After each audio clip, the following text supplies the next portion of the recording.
Në Big Brother Kosova ka debate që kalojnë shpejt dhe ka momente që mbesin gjatë në kujtesën e publikut. Përballja mes lëndrimit dhe arditit ishte pikërisht një nga ato momente kur loja ndalet për një çast dhe e vërteta, apo ajo që perceptohet si e vërtet, del brutalisht në sipërfaqe. Lëndrimi nuk e rrotulloi fjalën. Ja tha drejtë në sy, pa diplomaci, pa kalkulim, ti je njeri me dy fytyra.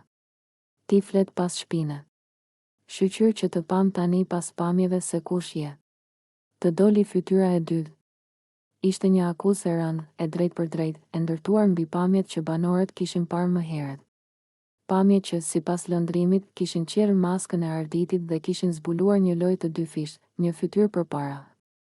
Një tjetër pas shpinën, arditi, i cili deri atë moment ishte pozicionuar si më i tërhequr, më i heshtur dhe shpesh neutral, u gjen përballë një etiketimi që në Big Brother është ndër më të rëndat, dy fytyrësia.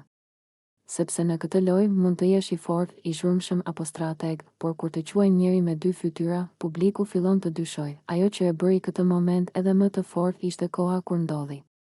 Jo në fillim të lojës, por tani, kur pamjet, fjalët dhe prapaskenat po dalin një nga një. Dhe kur lëndrimi tha shqyr që të pam tani, ai nuk foli vetëm për veten, foli në emër të një pakënaqësie të akumuluar në shtëpi. Ky shpërthim nuk ishte thjesht nerv. Ishte zhgënjim.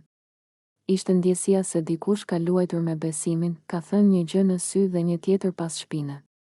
Dhe në një ambient ku gjithçka regjistrohet, çdo fjalë e thënë fshehurazi ka një ditë kur del në dritë. Nga ana tjetër, arditi u përpoq të mbrojë, por pesha e akuzës ishte e madhe.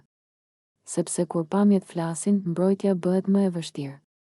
Publiku nuk dëgjon më vetëm shpjegimin, por krahason. Çfarë u tha në dhomë, çfarë u tha në prapasken, dhe kush ishte i sinqert. Ky moment shënon një pikë kthese në lojë. Jo vetëm për arditin, por për të gjithë banorët. Sepse mesazhi ishte i qartë, maskat po bien dhe